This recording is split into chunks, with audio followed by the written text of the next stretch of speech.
Hello. Thank you for checking in. Great to see everybody. Hello. Hi. It is Thursday, and every Thursday is a regular Live with Lorielle new called Stupid Question Day, where I put on the Genius Cap. Right here, the Genius Cap, which allows me to answer any question about any topic in the entire universe with complete accuracy. Guaranteed. According to me. So I hope you have some questions for the Genius. Thank you for checking in. It is hot out today. We are full on in summer now, and YouTube is just starting now. For anyone watching on YouTube, there is a lag. YouTube has just started. That is how long the lag is. So let me say hello to everybody. Larsar and Shocker and Sturgis Guy and Teases and House of Dave and Sam and St. Clinton and Eric and Petey and Tim and Ryan and Photo and Philip and Mark Mean and Star Raven and Angie Jonas and Fairies Lover and Lucky Girl and Azra Yusuf and the Cream and Marcel and Bill Knaus and Scott Kimis and Joe Barney and N1QOV. Thank you for your comments, N1QOV. And Philip, Sam and St. Clinton and Red Stapler and John McCain and Joe Barney. Hello. Hi, Auntie Jonas and Sue. Let me make a wing doggy. Make sure I didn't miss anyone. Okay. Hello. Hello. So if you were just writing something earlier, I have missed it. I'm just looking at the screen now to read. Now that I've gotten through my intro. So I hope you have some questions for the Genius.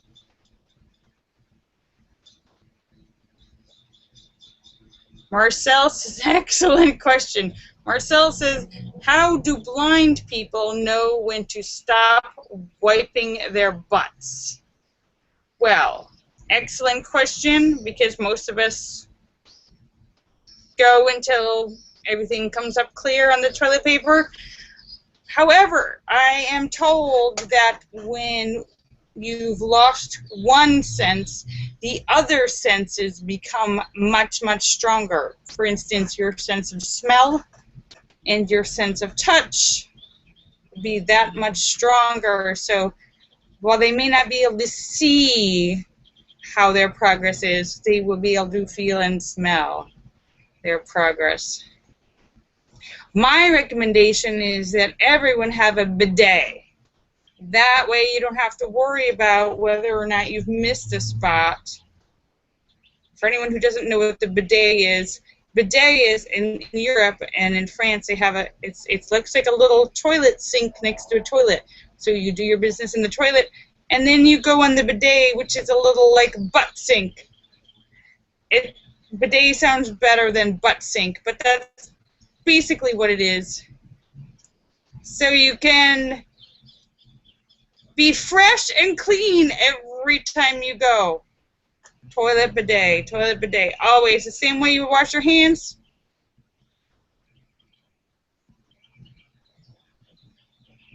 Sue has no sound. Oh, sorry. Should be a sound.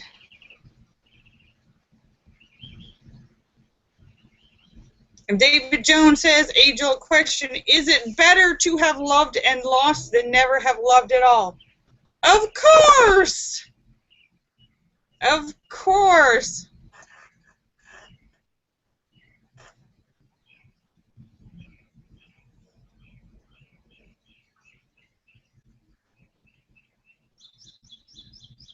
And hopefully, if you keep trying, David Jones, you will get it right one of these days. And yes, thank you for everyone's messages and questions. I'm feeling much better today. Had a horrible, horrible migraine yesterday. Much better.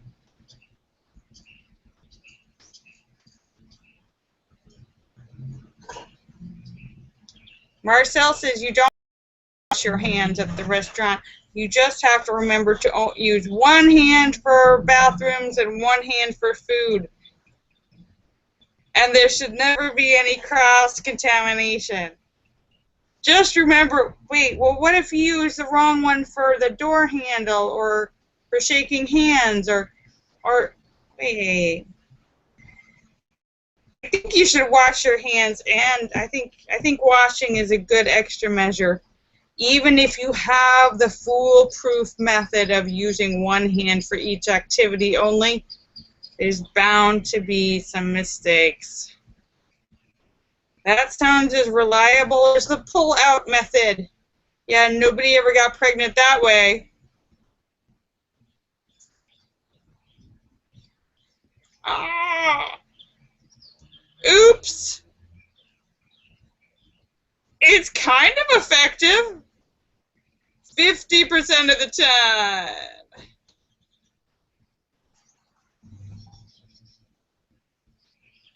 David Jones says, is one really the loneliest number? Yes, it is. Absolutely true.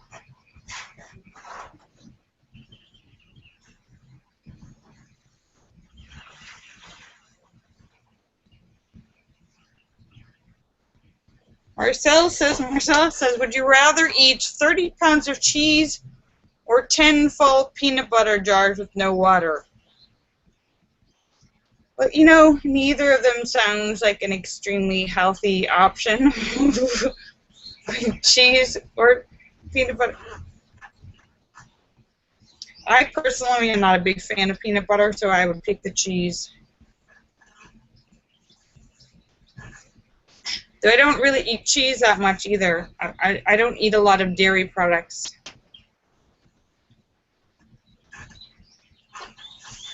And, you know, peanuts are actually one of the most highly allergic foods. There is a huge amount of people who have peanut allergies. And unlike some other allergies, peanut allergies can be extremely dangerous. There are many people who just the slightest hint of peanut butter will put them into an anaphylactic shock where they die. People die. And it's not even like they ate it, but it's like their hand touched a railing, like somebody touched a doorknob and had a little bit of peanut butter oil on their hand, and then the next person touched the doorknob. Like minuscule amounts of contamination. Or somebody eats a peanut butter sandwich and then kisses or a cookie or something, and kisses a boyfriend, girlfriend, somebody, child, and the next thing you know, that person goes into shock and dies. Those are real events. I know there are kids who have severe peanut allergies, the kind that they can die from, and basically the whole elementary have to say nobody's allowed to have peanut butter sandwiches. It's so dangerous. And with little kids touching things, you know, somebody's touching doors and handles, and there's parents who are like, wait, I don't care about your peanut allergy, I want to give my kid peanut butter, but yeah, but the other kid's going to die. And it's not because she shared the sandwich, it's because they touched a door handle that your kid touched, or the monkey bars, or a swing set, and it can happen that quickly.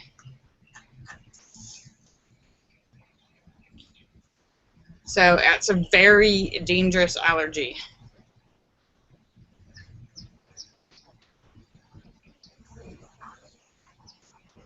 I don't know if that's true, David Jones, or just a wives' tale.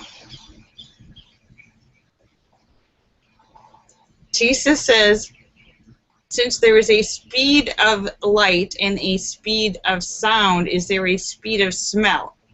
The speed of smell depends on air currents. Smell drifts through the air. So, like, if you fart under the sheets in bed, if you keep the blanket really tight, it takes a long time before the smell comes up. If you shake the blanket, it's there immediately. Speed of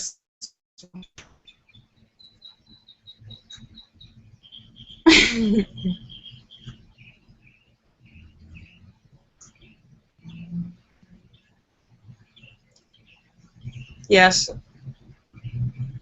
Don't ask me how I know that. And Linda says the abbreviation for the speed of smell is PU. That is the scientific term for the speed of smell, PU. Yeah, no, I had, when I was younger, I had a former fiance from years ago. We were very young. His idea of funny was a thing called, yes, the blanket thing I'm telling you about, there's actually a name for it. It's called a Dutch oven, though I don't know why you would insult all of Holland and the Dutch people with that moniker. But he thought it was hysterically funny. I guess that's why he's a former fiance. Ah!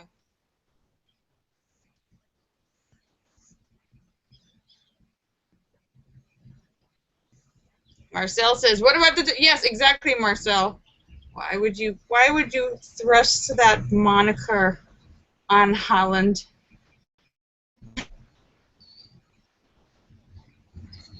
David Jones says that a Dutch oven is also a cast iron pot with a lid. In the terms in the world of the speed of smell, a Dutch oven is that secret smell you hide under the blankets and wait for your partner to discover. The tight lid. Oh, good, Sue. I'm glad you got sound. Sorry about that if you're having technical problems. It's not my fault. Somebody call up YouTube customer service. Oh, wait, you can't because they don't have any. Absolutely no feedback. No accountability. You can't complain to YouTube because there's no one there. Complaint box? Oh. Yeah, we don't have. There's no email for that.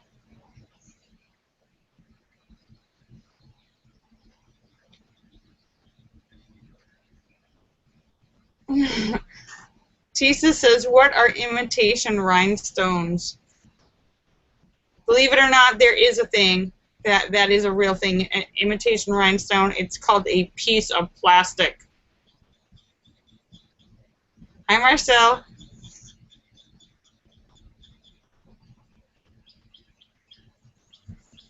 Marcel says, why is it that no matter what color bubble bath you use, the bubbles are always white? Well, they're probably technically not white per se, but the color has been dissipated so much that they appear to be white because the color is so light. Angie says, yes, I did, Angie. In fact, probably twice. Absolutely, Angie. I never forget you.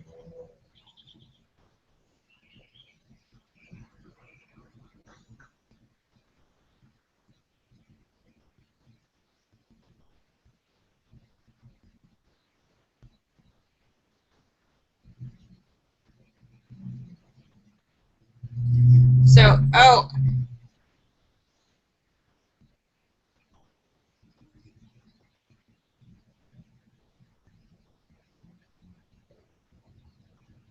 What? What? David Jones just wrote, news, my girlfriend found evidence in her car that people used it to move while it was supposed to be parked at the airport. What the hell? For real? What did she find, like a ticket, a parking ticket?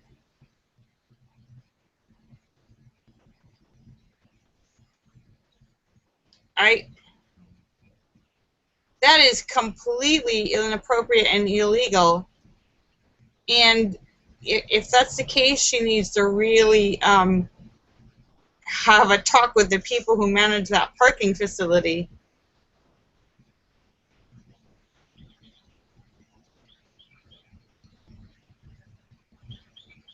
David Jones says moving gloves and a check engine light on. Oh my, what?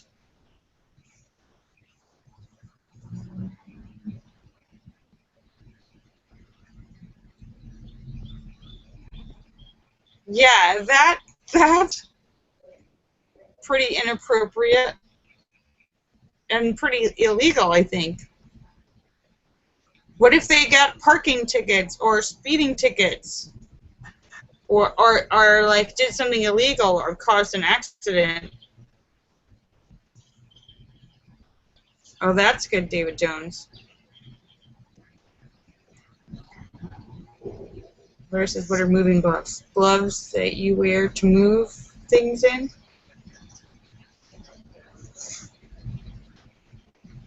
Marcel says, Marcel has another gross what-if question.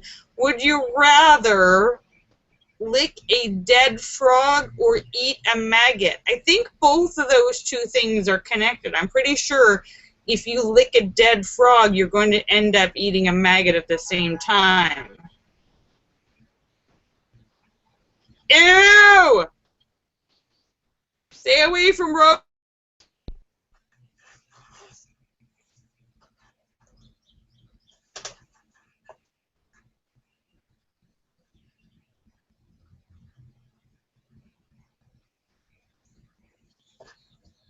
Yeah.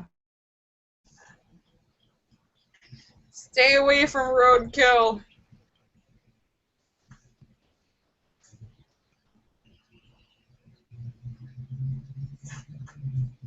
I'm not a big fan of flies and maggots and whatnot.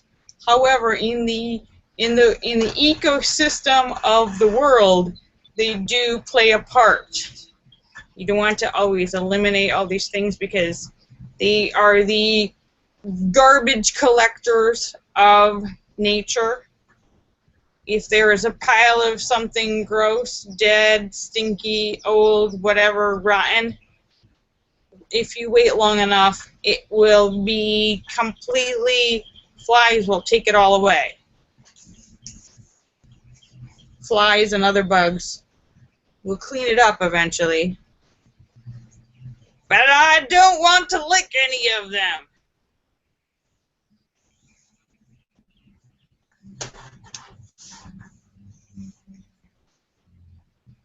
Marcel says, would you rather be naked in Antarctica or wear a snowsuit in the desert? Neither one are particularly healthy. However, I'm going to recommend snowsuit in the desert as opposed to naked in Antarctica because I think you'll die faster from the cold. Actually, I read an article about Mount Everest. Because Mount Everest is one of the tallest mountain in the world and one of the most deadliest.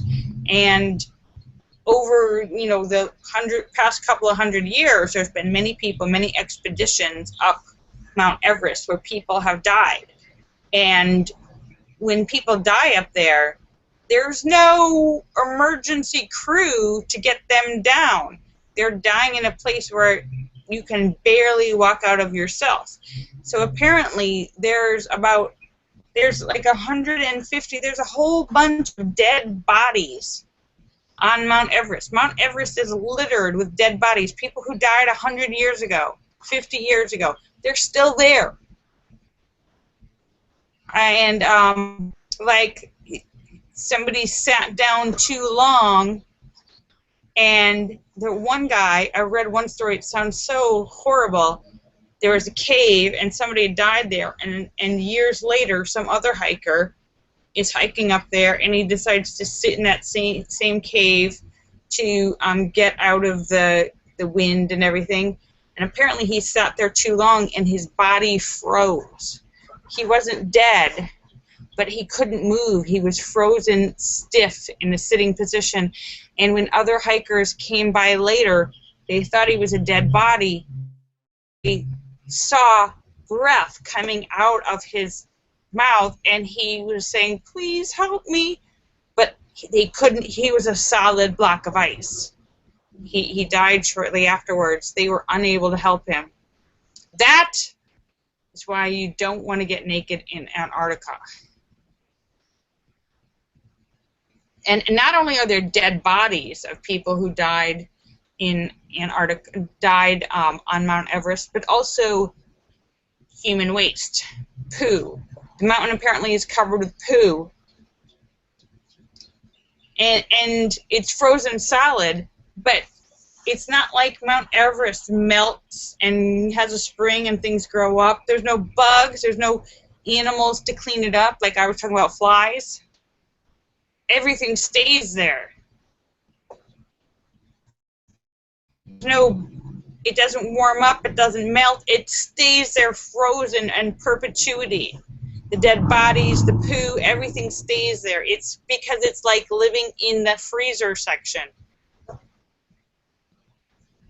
So it's a little bit of a mess on Mount Everest. I don't know who's going to clean it up.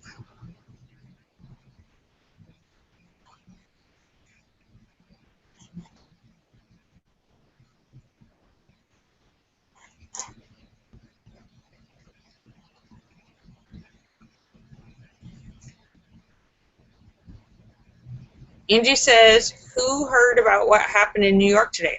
I heard there was a fire, a building fire. Is that what you're talking about? There was also a horrible plane crash in, I think it was in Germany or in the French Alps. Apparently, there were two pilots, and the co-pilot, when the pilot went to use the bathroom, the co-pilot locked the door, changed the codes so that nobody could get back in, and slowly descended the plane full speed into the mountain, killing himself and everyone. And they have the voice recorder. Yeah, the co-pilot, apparently the co-pilot, people are like, well, was he crazy? Was he a terrorist? Apparently he mentally unbalanced or suicidal. Not a good thing. Yeah, they found one of the plane was pretty much bust into smithereens, like little bits and pieces. They found one of the black boxes, and the voice recorder, you can hear the pilot first knocking on the door like, hey, let me in, hey, hello, and then getting, more and more frantic, like trying to get back in, can't get back into the cockpit because the doors, to prevent terrorists, they've got the doors sealed so nobody can get into the cockpit. And then you could hear people screaming. The pilot was breathing totally calmly, didn't say a word, but his breathing was, because they were like, well, maybe he had a heart attack or something. His breathing was fine. It seems like he was completely fine, wasn't breathing faster, wasn't, and just silence. And then,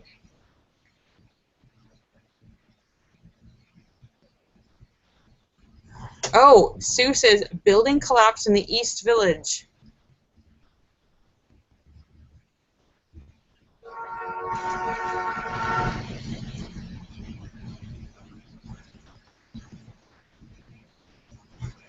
Yes, Marcel says, after 9/11, we had cockpits to prevent unauthorized people in.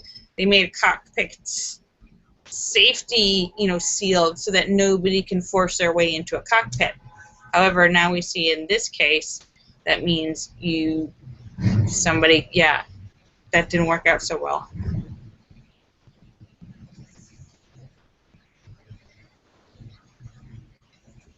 I haven't heard about a building collapse in New York. I saw something about a fire. I haven't seen that yet.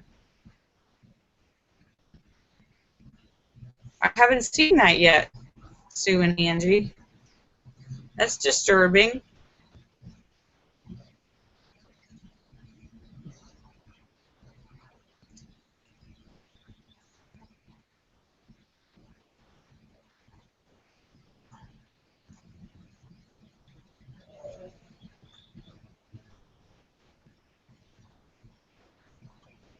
Oh, a gas leak. Oh, that is very dangerous. You know, it's crazy to think that it makes me nervous about gas heating, because say you've got an apartment building full of all these apartments. If there's a problem in one unit, a gas leak, and it doesn't have to be a big leak, a gas starts to leak, it can literally blow up the entire building. Not just that one apartment, but the entire building. I don't feel safe about something that it's like a nuclear bomb. It's so powerful.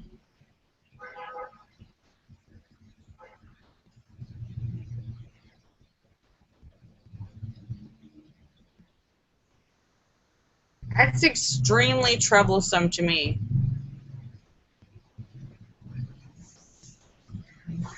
Because gas, you know, one person has, and somebody may knowingly cause a problem, or, you know, unknowingly, but gas doesn't, most of the time gas is odorless, so you can't smell it. You don't even know it's leaking.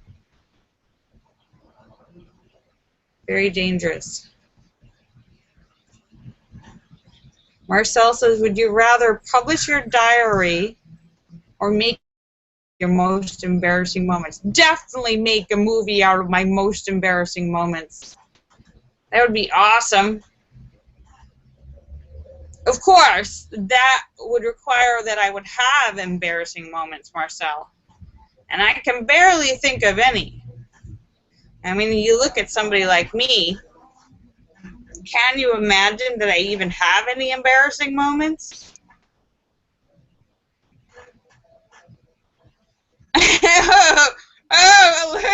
Alora says she remembers one about skiing. Oh, yeah, okay. Okay, there's one.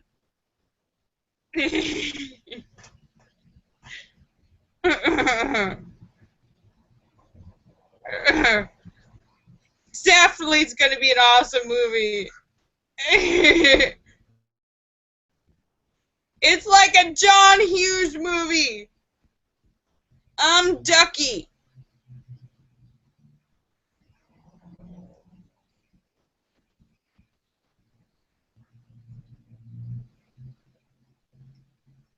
So, and Marcel says, would you rather meet Santa Claus or the Tooth Fairy? Definitely Santa Claus. A fat man who eats cookies and brings me presents in the middle of the night, or some that leaves you money for old teeth. What are you doing with the teeth? Okay, both of them shouldn't be sneaking into your house at night. There's something wrong with that. Alright. Alright, so, oh my goodness, it's already 5:51. How did the day go so quickly?